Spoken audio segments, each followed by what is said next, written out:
ప్రస్తుతం మనం కోరుట్ల సమీపంలో మాదాపూర్లో వైష్ణవి స్వగృహంలో ఉన్న పోలీసులు సైతం ఇక్కడికి వచ్చి సీన్ ఆఫ్ అఫెన్స్ని చూడడం జరిగింది. సోదరునికి సంబంధించి వాళ్ళ అభిప్రాయాన్ని కూడా తెలుసుకుందాం. ఎందుకంటే ఇదే రూమ్లో వాళ్ళు ఉండేవాళ్ళు, ఈ రూమ్లోనే ఉంటున్నారు. ఎందుకంటే కొడుకులు ఇద్దరు వేరే వేరే ప్రాంతాల్లో ఉద్యోగరీత్యా అక్కడ ఉన్నారు. కేవలం తన కూతురు అల్లుడు ఇక్కడే ఉంటున్నారు.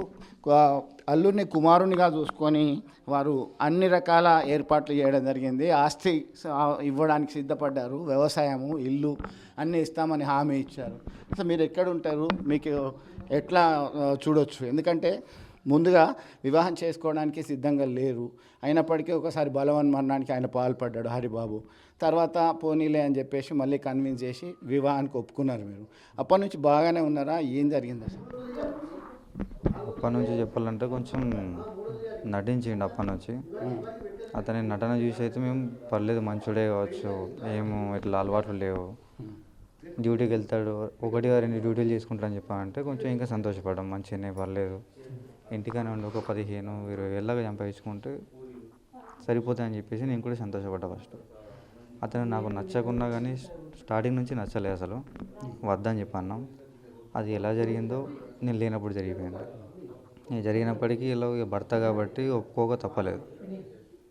బావా అని చెప్పేసి యాక్సెప్ట్ చేసిన తర్వాత 8 నెలలు గడిచిపోయింది. ఇంతకుముందు ఒక ప్రెగ్నెన్సీ అయింది, అది తీపిచ్చారు అన్న విషయం కూడా తెలియదు నాకు. రీసెంట్లీ ఇక్కడికి ఒక 2 డేస్ తర్వాత వస్తా అని చెప్పేసి నేను అనుకున్నా. ఈలోపు ఈ ఘటన జరిగింది. అంటే మీ పేరేంటి, మీరు ఏం చేస్తారో, ఎక్కడ ఉంటారు అసలు? నా పేరు రవితేజ అండి. అయితే నాకు హైదరాబాద్లో మెడికల్ ఉంది. ఓకే, అక్కడే ఉంటారు. వృత్తిరీత్యా అక్కడే ఉంటారు. అయితే చెల్లెలి కాపురం కొరకే ఆమె సుఖంగా ఉండాలని మీరు చాలా ఆలోచించిన తర్వాత ఈ సంపాదన సరిపోదు అనేటువంటి కోణంలో ఉన్నప్పటికీ 20,000 వచ్చినా పర్వాలేదని అడ్జస్ట్ అయ్యారు. తర్వాత యాక్సెప్ట్ చేసిన తర్వాత చెల్లె మీకు చెప్పిందా, అన్నయ్య ఇది పరిస్థితి ఇట్లా జరుగుతుంది, కొన్ని రోజుల నుంచి గొడవ అవుతున్నది, లేదా ఇట్లాంటి ఇబ్బంది ఉన్నది అని చెప్పిందా ఎప్పుడైనా? గొడవల గురించి అయితే ఎప్పుడు చెప్పేది కాదు. గొడవలు కూడా మాకు అంతగానో మేము కనిపించలేదు. అయితే హరి వాళ్ళ అమ్మ వాళ్ళే కొంచెం బ్యాడ్ అనమాట. బ్యాడ్ అంటే వాళ్ళు ఒప్పుకోకపోవడం, రౌడీజం, మాటలు దారుణంగా మాట్లాడడం, A to Z మాట్లాడతారు మొత్తం వాళ్ళు. కాబట్టి ఏదో మెల్లిమెల్లిగా ఒప్పిద్దాం అని చెప్పేసి అనుకున్నాం. పెద్దవాళ్ళు పంచాయతీలు ఏమైనా ఉంటే దాని తర్వాత మెల్లిమెల్లి ట్రై చేద్దాం అని చెప్పేసి అనుకున్నాం. నేను కూడా ఇప్పుడే ప్రెగ్నెన్సీ వద్దామని చెప్పేసి మాట్లాడిన తర్వాత ఓకే అయితే ఓకే, లేకపోతే లేదని చెప్పి స్టార్టింగ్ లేపిన పెళ్ళైనప్పుడే. కానీ నా మాట వినకుండా మళ్ళీ ఇక్కడ తీసుకొచ్చారు.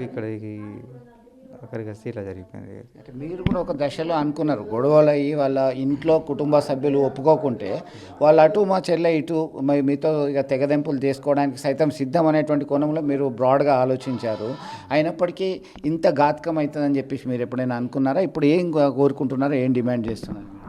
చెప్పాలంటే నేను స్టార్టింగ్లోనే అనుకున్నా, ఇప్పుడు కాదు. పెళ్ళి కాకముందుకే అతను మందు తాగిండు ఒక అమ్మాయి కోసం, అంత పరిచయం లేని అమ్మాయి కోసం. ప్రేమ అంత ఇష్టం ఏం కరగలేదు, వీళ్ళు ఎప్పుడు కలిసింది లేదు, ఈ మధ్యలో మాట్లాడుకున్నది లేదు. ఇవన్నీ లేకుండా కూడా వాళ్ళు అంటే చెల్లెకి ఇష్టం లేదు, వద్దు ఆ నల్లవాడు నాకెందుకు అని చెప్పేసి. చెప్పాలంటే ఈ చుట్టుపక్కల అంటే అందగతి ఇంకెవరు లేరు. నాకైతే నా చెల్లె కాబట్టి నేను అట్లా చెప్పుకుంటా.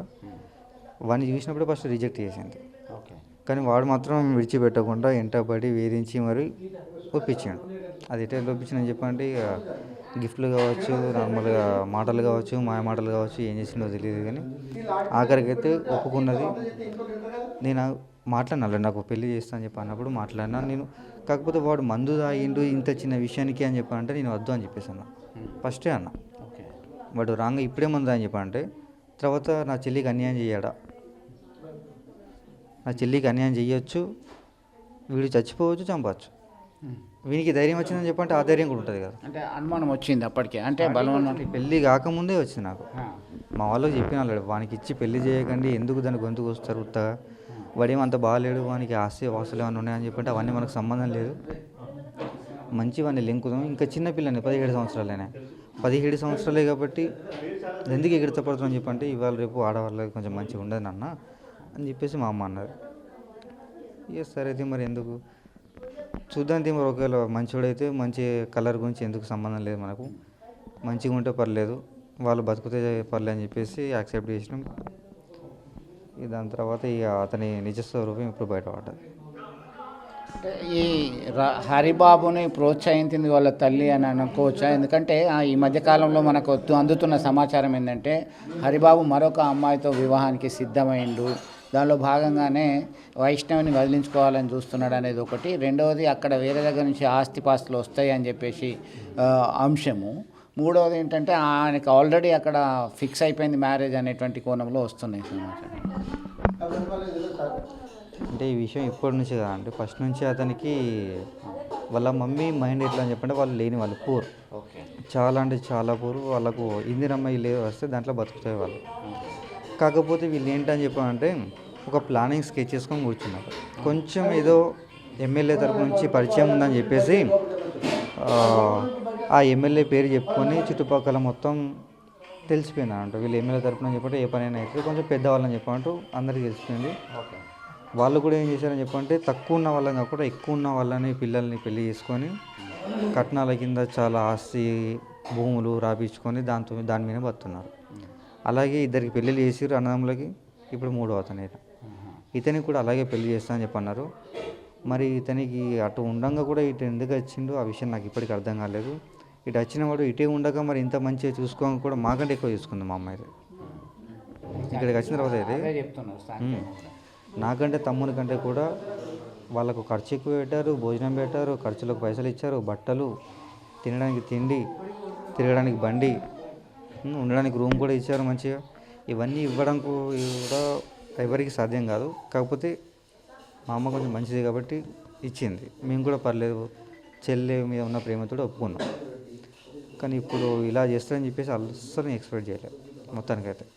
మొత్తం ఫైనల్గా చాలా తీరని లోటు వైష్ణవిక లేదు అనేది జీర్ణించుకోలేనటువంటి పరిస్థితి, చాలా ఇబ్బందికరమైన పరిస్థితి. ఎవరికైనా ఈ సిచ్యువేషన్ రావద్దు. మీరు ఏం కోరుకుంటున్నారు, ఏం డిమాండ్ చేస్తున్నారు? పోలీసులు ఇప్పుడే వచ్చిండ్రు, ఆనవాళ్ళు అది ఇది తీసుకెళ్ళడం జరిగింది. దానికి సంబంధించిన మన కత్తి దొరికిందా? వాళ్ళు తీసుకుపోయినరా?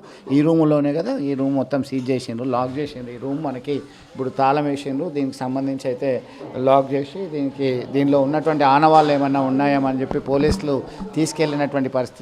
మీరేం డిమాండ్ చేస్తారు? డిమాండ్ అంటే ఏం లేదండి, అది చిన్నపిల్ల. నాకు తెలిసితే చిన్నపిల్లలాగే చూసిన నేను. పెళ్ళి థాట్ అన్నది నాకు ఇప్పట్లో రాలేదు.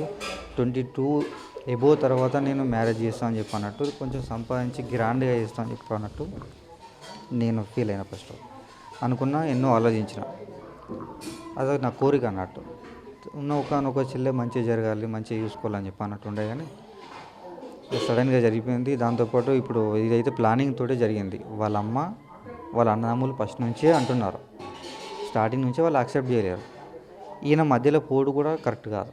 మరి పంచాయతీ పెట్టుకుని ఏమైనా నచ్చేది ఉంటే తీసుకో, లేకపోతే మొత్తానికి ఇయ్య అంటే పెద్దలు కూడా చెప్తే ఇసబెట్టురు అని చెప్పేసి నేను ఫోన్లు చేసుకుంటూ చెప్పాను. ఇక్కడ ఎట్లా ఉండగా నేను మధ్యలో ఫోన్ మాట్లాడుకుంటూ కూడా చెప్పాను, అమ్మకి చెప్పాను, చెల్లెకి చెప్పాను. ఇక బావ కూడా మరి ఇట్లా సంగతి ఉంటే మరి మాట్లాడుకోపోయి ఇట్లా నీకేమైనా నచ్చేది ఉంటే తీసుకోలేకపోతే తీసేపెట్టేసే మొత్తానికి. ఎందుకంటే ఇక్కడ భూమి కూడా అమ్ముకున్నారు కదా, దాంట్లో సగం పైసలు ఇట్లా అమ్మని ఇచ్చేసింది, మిగతా పైసలు ఏమంటే మేము కూడా సర్దుతాం అని చెప్పినట్టు మొత్తం అన్నీ ట్రై చేసాం. కానీ ఈ మధ్య కొంచెం ఏదో జరిగింది, ప్లానింగ్ జరిగింది మొత్తానికి. నేను కోరుకునేది ఏంటని చెప్పంటే మా అన్నదమ్ములందరికీ ఒకనొక చెల్లె 15 మందికి అల్లారు ముద్ద పెంచుకున్నాం. ఒక మాట అన్నా కానీ పడ్డాం, అది ఏం చేసినా చేయనిచ్చినాం, ఎటు పోతున్నా తిరిగిచ్చినాం, బైక్ వాడతా, కారు నడుపుతా, ఏం చేస్తా అంటే అది అన్నిటికీ ఓకే అని చెప్పేసి తలూపినాం. ఒక మాట అన్నా కానీ పడతాం ఎట్లా అన్నాలో. కాకపోతే ఇప్పుడు తనని వాడు చంపిన దానికి, చంపడం అంటే నార్మల్ చంపడం కాదు, అది కత్తితోటి పొడిచి గుద్ది మరి చంపాడని చెప్పాలంటే అది ఇంకా జీర్ణించుకోలేదు మొత్తానికి. తను ఇప్పుడు లేదని చెప్పంటే నేను అసలు జీర్ణించుకోలేకపోతున్నా. లేదని నా థాట్ వస్తలేదు నాకు మొత్తానికి. ఉన్న ఆల్బమ్ ఉందా దగ్గర, ఆ చెల్లెకి ఫోటోకి సంబంధించిన ఆల్బమ్స్ అంటే వాళ్ళు చేయించలేరు, ఓన్లీ ఫొటోస్ ఉండే. అది కూడా కోపంలో అన్నీ బలపట్టేసారు, ఎందుకంటే వాడు కూడా ఉన్నాడు కదా. సపరేట్ ఫొటోస్ చేయిద్దామని చెప్పేసి అన్న ప్లానింగ్ ఉండే, కానీ ఈ మధ్యలో ఇట్లా జరిగిపోయింది. ఈ ఫోటో తమ్ముడు మరదలు, ఇది చెల్లెదంటే ఉండే ఒక ఫోటో, కానీ అది ఎక్కడ ఉందో. ఒకటే ఫోటో ఉన్నాం అనుకుంటా. మొత్తం మీద అయితే చాలా ఇబ్బందికరమైన పరిస్థితి. అల్లారు ముద్దుగా పెంచుకున్నారు, చూసుకున్నారు చెల్లెని. అంటే దాదాపు కజిన్స్ 15 మంది సోదరులు ఉన్నారు. అంటే చిన్నమ్మ కొడుకులు, చిన్నాన్న కొడుకులు, వీళ్ళంతా కూడా 15 మంది. సొంత అన్నలు మాత్రం 2 ఉన్నారు. ఈ అన్నయ్య మాట్లాడిండు, రవితేజ హైదరాబాద్లో ఉంటున్నారు. ముందుగా యాక్సెప్ట్ చేయలేదు వివాహానికి, ఎందుకంటే మా స్థితిగతులు వేరు, వాళ్ళ స్థితిగతులు వేరు. ఒకటి. రెండో అంశమే, ఇంకా చిన్నపిల్ల, చిన్న అమ్మాయి. మనం ఇంతకుముందే అనుకున్నాము, ఈమె మెడికల్ ల్యాబ్ టెక్నీషియన్ చేస్తున్నది కొరుట్ల ప్రభుత్వ కళాశాల, జూనియర్ కళాశాలలో మెడికల్ ల్యాబ్ టెక్నీషియన్ కోర్స్ నేస్తున్నప్పుడు ప్రభుత్వ ఆసుపత్రిలో పనిచేసేటువంటి అవుట్సోర్సింగ్ విభాగంలో చేస్తున్నటువంటి ఆ వ్యక్తి హరిబాబు పరిచయం అయింది. నువ్వు లేకుంటే నేను లేనన్నాడు, నమ్మించాడు, వెంటబడ్డాడు, వేధించాడు. ముందుగా యాక్సెప్ట్ చేయలేదు. అయితే నువ్వు లేకుంటే ఖచ్చితంగా నేను ఈ లోకంలో ఉండా, నాకు ఈ జీవితం వద్దు అని చెప్పేసి నమ్మించి బలవన్ మరణానికి సైతం ప్రయత్నించాడు. దానిలో చెల్లె కొరకు ఇంత కష్టపడుతున్నాడా, ఇంత త్యాగానికి సిద్ధమైనా అనేటువంటి అనుమానం ఒకవైపు వచ్చింది. అలాగే వీరి ప్రేమను ఎందుకు కాదనాలే, సరేలే అని చెప్పేసి ఆ 2 సంవత్సరాల తర్వాత 8 మాసాల క్రితమే వీరు వైష్ణవి కుటుంబ సభ్యులు, వారి సోదరుడు, వాళ్ళ తండ్రి గల్ఫ్ నుంచి వచ్చారు. ఇద్దరు కూడా ఇక్కడ ఉండరు, సోదరులు ఇద్దరు ఉండరు. కానీ ఈ వైష్ణవి ఇక్కడే ఉంటుంది, బైక్ నడుపుతుంటుంది, కారు నడుపుతుంటుంది. చాలా చలాకీగా, అన్నయ్యలంటే చాలా ప్రేమగా, అమ్మ నాన్నతోనే ఆత్మీయంగా ఉంటూ చలాకీగా తమ కళ్ళ ముందు ఉన్నటువంటి వైష్ణవి ఇక లేదు. అత్యంత కిరాతకంగా పక్కా ప్లాన్తో మర్డర్ చేశాడంటే జీర్ణించుకోలేకపోతున్నటువంటి పరిస్థితి అయితే చాలా మనం అర్థం చేసుకోవచ్చు. ఎవరికైనా ఒక కళ్ళ ముందు కదలాడిన, తమ చేతుల్లో తిరిగి తమతో పాటు అంత జ్ఞాపకాలు ఉన్నటువంటి 20 ఏళ్ళ అమ్మాయి సడన్గా భర్త చేతిలో కిరాతకంగా తిరిగి రాని లోకాలకు వెళ్ళడం అంటే ఇప్పటికీ వారు జీర్ణించుకోలేని పరిస్థితి మనం గమనించవచ్చు. అసలైన తొలి వెలుగు. ఫాలో వాట్సాప్ @తొలి వెలుగు అఫీషియల్.